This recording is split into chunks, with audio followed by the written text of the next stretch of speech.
2025 Tamil cinema வரலாற்றிலேயே ஒரு விசித்திரமான வருடம்னு சொல்லலாம். ஏன் தெரியுமா? வழக்கமா பாக்ஸ் ஆபீஸ்ல வசூல் மழை பொழியிற பல பெரிய ஹீரோக்களோட படங்கள் இந்த வருஷம் கொஞ்சம் தடுமாறினதை நம்ம பார்த்தோம்.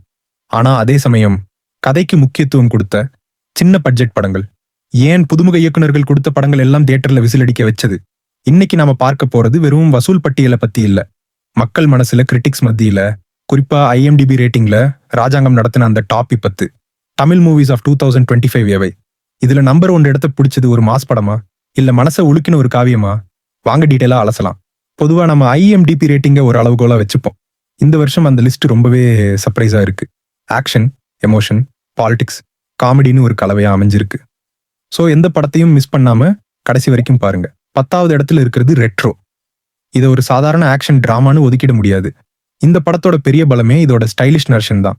கடந்த காலத்துல நடந்த ஒரு துயரம் நிகழ்காலத்துல ஒருத்தரோட மனநிலைய எப்படி சிதைக்குதுங்கிறத ரொம்ப அழகா காட்டியிருந்தாங்க. ஆக்ஷன் சீக்வன்சஸ்க்காக மட்டும் இல்லாம அந்த படத்தோட எமோஷனல் கோருக்காகவே இதுக்கு ஐஎம்டிபில நல்ல ரேட்டிங் கிடைச்சிருக்கு. குறிப்பா அந்த கிளைமேக்ஸ் ட்விஸ்ட் தியேட்டர்ல யாரையுமே சீட்ல இருந்து எழவிடல. அடுத்ததா 9வது இடம் குபுரா. தலைப்புக்கு ஏத்த மாதிரியே இது பணம், அதிகாரம், பேராசை, கிரீடு பத்தின கதை. ஒரு சாதாரண மனிதன் அதிகாரத்தோட பிடியில சிக்கும் போது அவனுக்குள்ள இருக்கிற மிருகம் எப்படி வெளியே வருதுங்கிறத ராவான விதத்தில் சொல்லியிருந்தாங்க. இதுல நடிச்ச நடிகர்களோட பர்ஃபார்மன்ஸ் தான் படத்தோட முதுகெலும்பு. மாரல் ஆம்பிகுவிட்டின்னு சொல்லுவாங்களே, அதாவது எது சரி எது தவறுன்னு குழப்பக்கூடிய சூழலை ரொம்ப தத்ரூபமா காட்டியிருந்த படம் இது. 8வது இடத்துல மார்கான். இது அவசரப்பட்டு பார்க்கிற படம் கிடையாது. இது ஒரு ஸ்லோ பர்ன் த்ரில்லர். ஒரு சீரியல் கிரைம் இன்வெஸ்டிகேஷனை இவ்ளோ டீடைலா, இவ்ளோ நிதானமா தமிழ் சினிமாவில் சமீபத்துல யாரும் சொல்லல. படத்தோட ஒவ்வொரு பிரேம்லையும் ஒரு விதமான பதற்றம், சஸ்பென்ஸ் இருந்துகிட்டே இருந்தது. கிரிட்டி ரியலிசம் விரும்பிகளுக்கு இந்த படம் ஒரு ட்ரீட். கமர்ஷியல் சமரசமே இல்லாம ஒரு தரமான த்ரில்லர் கொடுத்த இயக்குனருக்கு ஒரு பெரிய சல்யூட். 7வது இடம் சியான் விக்ரமின் மிரட்டலான நடிப்பில் வந்த வீர டீர சூரான் பார்ட் 2. முதல் பாகத்துல காளிங்கிற அந்த மளிகை கடைக்காரரை நமக்கு எவ்வளவு பிடிச்சதோ அதை விட டபுள் மடங்கு மாஸ் இந்த பாகத்துல.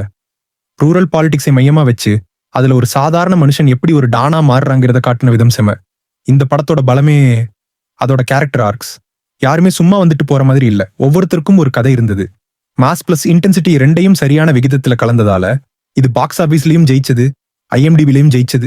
இப்போ கொஞ்சம் எமோஷனல் பக்கம் போலாம். 6வது இடம் குடும்பஸ்தான். பேர்லயே தெரியுது இல்ல, இது நம்ம கதை.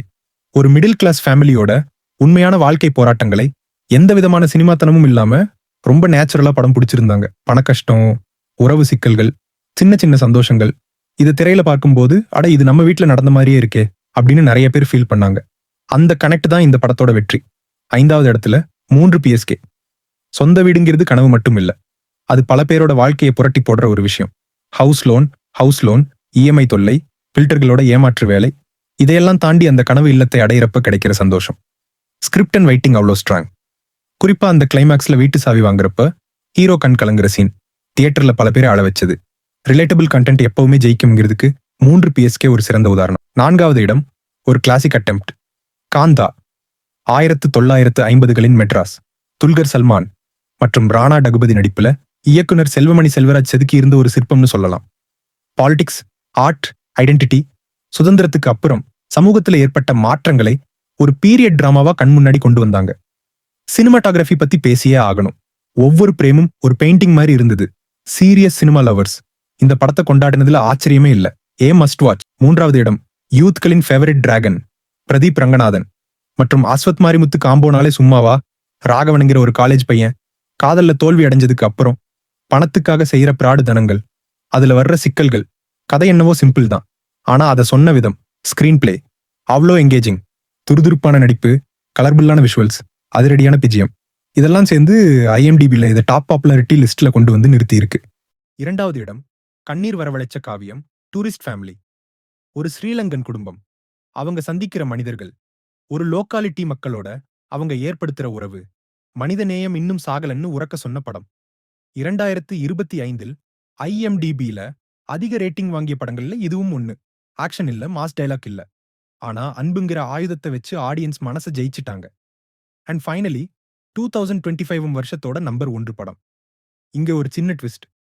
ஐஎம்டிபி ரேட்டிங் மற்றும் மக்கள் கொடுத்த அன்பு, ஆடியன்ஸ் லவ் ரெண்டையும் வச்சு பார்க்கறப்போ இந்த இடத்துக்கு 2 படங்கள் போட்டி போடுது. ஒன்னு டூரிஸ்ட் ஃபேமிலி அதோட எமோஷனுக்காக, இன்னொன்னு டிராகன், அதோட என்டர்டெயின்மெண்ட்டுக்காக. இந்த 2 படங்களுமே தமிழ் சினிமாவோட வேற வேற பரிமாணங்கள். ஒன்னு கிளாஸ், இன்னொன்னு mass. Good writing plus best performance. இது 2ம் சேர்ந்தா வெற்றி நிச்சயம்னு இந்த படங்கள் நிரூபிச்சிருக்கு. சோ மக்களே, இதுதான் 2025 தமிழ் சினிமாவை கலக்கின டாப் 10 படங்கள். இந்த வருஷம் ஒரு விஷயத்தை தெளிவா காட்டியிருக்கு. தமிழ் சினிமா இப்போ மாஸை மட்டும் நம்பி இல்ல, மீனிங்ஃபுல் சினிமாவையும் கொண்டாட ஆரம்பிச்சிருச்சு. பெரிய பட்ஜெட்டை விட பெரிய சிந்தனை தான் முக்கியம்னு இளம் இயக்குனர்கள் ப்ரூவ் பண்ணிட்டாங்க. இந்த 10 படங்கள்ல உங்களுக்கு பிடிச்ச படம் எது? இல்ல இந்த லிஸ்ட்ல வராத வேற ஏதாவது படம் உங்களுக்கு பிடிச்சிருந்ததா? மறக்காம கீழே கமெண்ட் பண்ணுங்க. நான் உங்க கமெண்ட்ஸ் படிக்க வெயிட் பண்ணிட்டு இருக்கேன். இதே மாதிரி தரமான சினிமா அப்டேட்ஸ், இன்ட்ரெஸ்டிங் அனாலிசிஸ்க்கு நம்ம சினி கனெக்ட் தமிழ் சேனலை சப்ஸ்கிரைப் பண்ணுங்க. அந்த பெல் ஐகானையும் தட்டி விட்டுருங்க. அடுத்த வீடியோல சந்திப்போம். Until then, signing off from Cine Connect Tamil. Tata.